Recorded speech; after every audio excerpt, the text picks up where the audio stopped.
We were hitting the right city at the right time. We were playing the right kind of music. It was real high energy, rockabilly, punk rock. And that, at the time, was what everybody wanted. And there was a little buzz going on. So we enjoyed that first little taste of the buzz.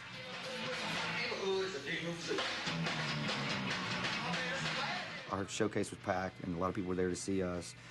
We had some big label guys there, and eventually got offered a major label deal. And he had a heart attack in his bathtub, and the deal was off. So that was one of those rock and roll stories. The second South by Southwest, I gave the invocation.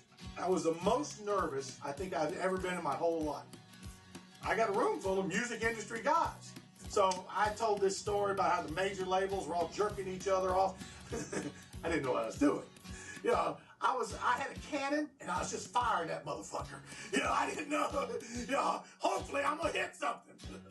We do have cash on hand and our checkbook handy. We are signing acts right now. We are signing any unsigned band. I think the very first act to make it that they actually took credit for, and they really shouldn't because he came for a couple years and no one paid attention, was Billy Ray Cyrus. Please. Tommy Faulkner, Billy Ray, that's great. At Chicago House. And similarly then, it was the Hansons. The pop group who got in the car with their parents and drove down here in '95 and just went around singing to people on the street. And they hooked up with a guy who became their manager, who got them a record deal, and now they're selling millions of records. The only thing that South by Southwest really sold was hope. That is our business papers right there. It's like a calling card right there. Even if it sits around for a month, you know, one day they'll pick it up and pop it into the tape deck, and you never know. Every band that came thought that there would be that possibility. Weirder things happening, you know. And the fact of the matter is that was not what was happening, but they all had a chance to network, and that was invaluable.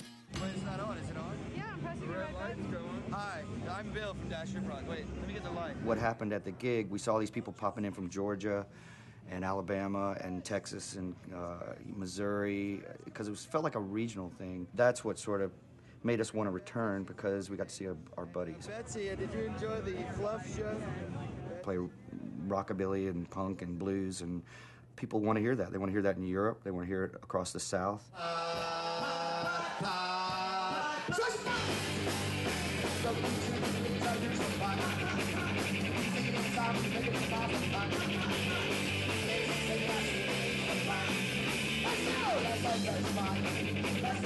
We might not be making a splash in New York City or Los Angeles or Seattle, but there's a circuit for us to work.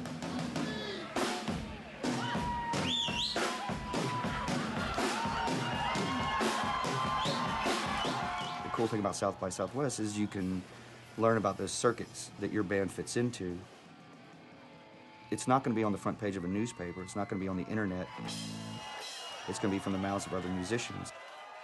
Eventually, you build all the clubs together, and you've got this nice little circuit that you go on, and that's pretty much how Dash has survived for 26 years.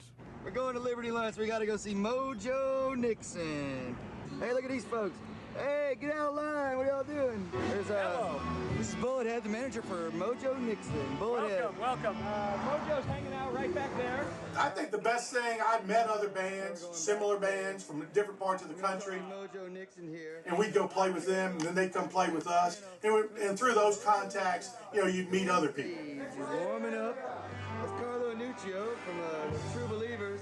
That's what made South by, those roots acts from across the country that finally came together and for the first time had an umbrella to work under and a way to relate to each other. But in terms of going to a panel and talking about, you know, marketing in the current environment, kiss my ass!